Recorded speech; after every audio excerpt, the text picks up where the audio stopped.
नमस्कार दोस्तों, श्री हरि विष्णु। जय लक्ष्मी माता।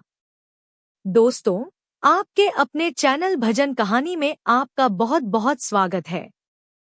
मां भगवती लक्ष्मी की कृपा सदैव आप और आपके समस्त परिवार पर बनी रहे। ज्येष्ठ मास के शुक्ल पक्ष की एकादशी को निर्जला एकादशी कहा जाता है। इस दिन भगवान श्री हरि विष्णु की विधि विधान से पूजा की जाती है। निर्जला एकादशी जैसा कि नाम से ही पता चलता है, इस एकादशी में जल का सेवन भी नहीं किया जाता। जैसे कि बाकी एकादशी हैं, उनमें आप फलाहार कर सकते हैं, जल पी सकते हैं।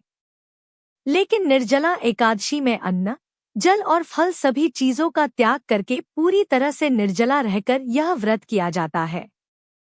और इसलिए वर्ष भर में जितनी भी एकादशी हैं, उन सब में इस एकादशी को श्रेष्ठ भी माना जाता है और सबसे कठिन भी माना जाता है, क्योंकि ज्येष्ठ मास में तपती गर्मी होती है और इस गर्मी में निर्जल रहकर यह व्रत करना एक तपस्या के समान माना जाता है। तो इसका फल भी बहुत अधिक होता है। ऐसा कहा जाता है कि अगर आप पूरे वर्ष में किसी भी एकादशी का व्रत नहीं करते हैं और मात्र निर्जला एकादशी का व्रत करते हैं, निर्जल रहकर इस एकादशी का व्रत अगर आप कर लेते हैं, तो आपको वर्ष भर की एकादशी का संपूर्ण फल प्राप्त हो जाता है। तो निर्जला एकादशी के नियम कठोर हैं, इसलिए इसका फल भी बहुत अधिक है। तो अगर आप निर्जला एकादशी का व्रत निर्जल रहकर कर पाते हैं, बिना जल के कर पाते हैं, तब तो अत्यंत ही श्रेष्ठ है।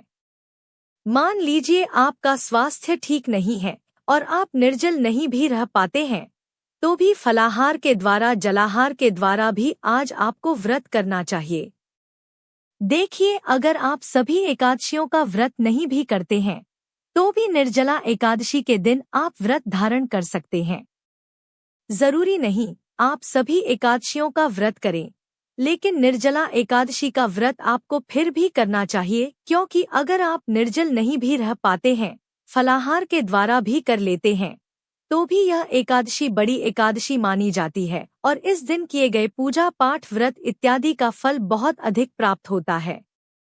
दान का फल बहुत अधिक प्राप्त होता है।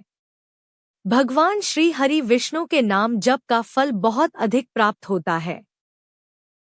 इस दिन भगवान श्री हरि विष्णु के किसी भी मंत्र का, किसी भी स्तोत्र का अगर आप पाठ करते हैं, तो इसका भी फल आपको कई गुना होकर प्राप्त होता है। निर्जला एकादशी के दिन घड़े का दान करना श्रेष्ठ माना जाता है। मतलब जल से भरे हुए घड़े का दान करना श्रेष्ठ माना जाता है। बहुत से स्थानों पर लोग प्याऊ लगवाते हैं, शरबत बांटते हैं, क्योंकि आज के दिन जल बांटना, जल का वितरण करना बहुत श्रेष्ठ माना जाता है। और अगर आप निर्जला यह व्रत कर रहे हैं, बिना जल के आप यह व्रत कर रहे हैं, और उस अवस्था में अगर आप जल का वितरण करते हैं, तो इसका फल और भी अधिक हो जाता है, क्योंकि स्वयं प्यासे रहकर और दूसरों को जल पिलाना यह महान पुण्य माना जाता है। जो भक्त पहली बार एकादशी का व्रत प्रारंभ करना चाहते हैं, और कई भक्तों के प्रश्न आते हैं कि क्या हम पहली बार व्रत प्रारंभ कर सकते हैं एकादशी का? देखिए, निर्जला एकादशी है। इस दिन से आप चाह तो अपने एकादशी व्रत का प्रारंभ कर सकते हैं। सबसे पहले जानते हैं कि निर्जला एकादशी साल 2025 में कब है। देखिए, ज्येष्ठ मास की शुक्ल पक्ष की एकादशी निर्जला एकादशी की तिथि प्रारंभ हो रही है 6 जून 2025 को सुबह 2:15 पर और तिथि समाप्त होगी 7 जून को सुबह 4:47 पर। तो निर्जला एकादशी का व्रत हमें कब धारण करना है?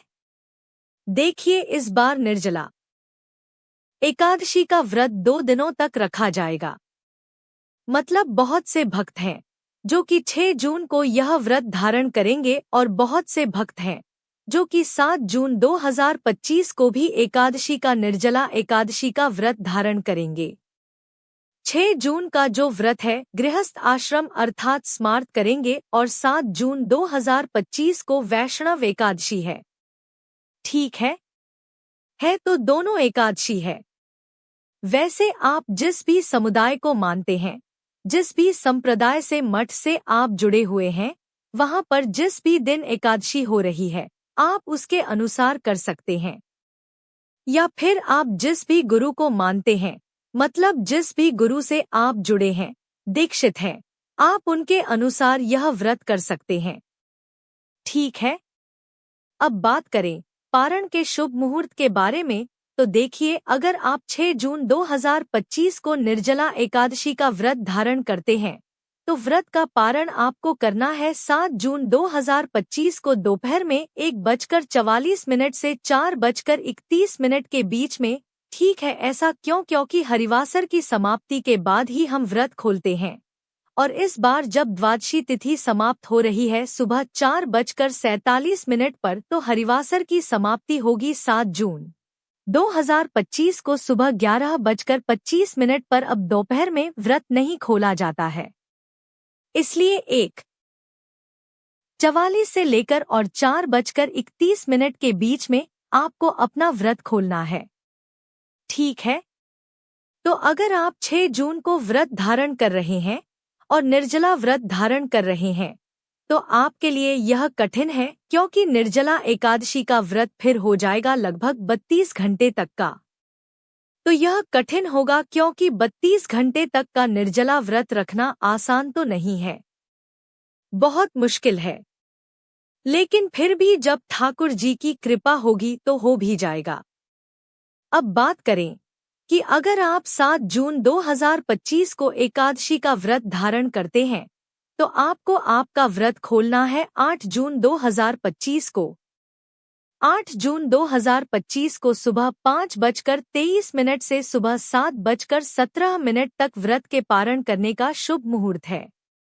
अब आपको ध्यान रखना है, सुबह 7:17 पर द्वादशी तिथि समाप्त हो जाएगी, तो इससे पहले आपका व्रत अवश्य खुल जाए, इस बात का आपको ध्यान रखना है। तो एकादशी से एक दिन पहले दशमी तिथि के नियम का पालन किया जाता है। ऐसे में दशमी तिथि को शुद्ध और सात्विक भोजन लेना चाहिए, भूमि पर शयन करना चाहिए और ब्रह्मचर्य का पूर्ण रूप से पालन करना चाहिए। एकादशी के दिन आपको व्रत धारण करना है, फिर द्वादशी के दिन आपको अपने व्रत का पालन करना है। निर्जला एकादशी व्रत से जुड़े हुए कोई भी अगर आपके प्रश्न हो तो कमेंट बॉक्स में आप लोग लिख सकते हैं। इसके अलावा जो भी निर्जला एकादशी व्रत से संबंधित जानकारी है, उसके लिए आने वाली वीडियो जरूर देखिए। मिलती हूँ मैं आपसे अगली वीडियो में, तब तक के लिए जय श्री राधे कृष्ण।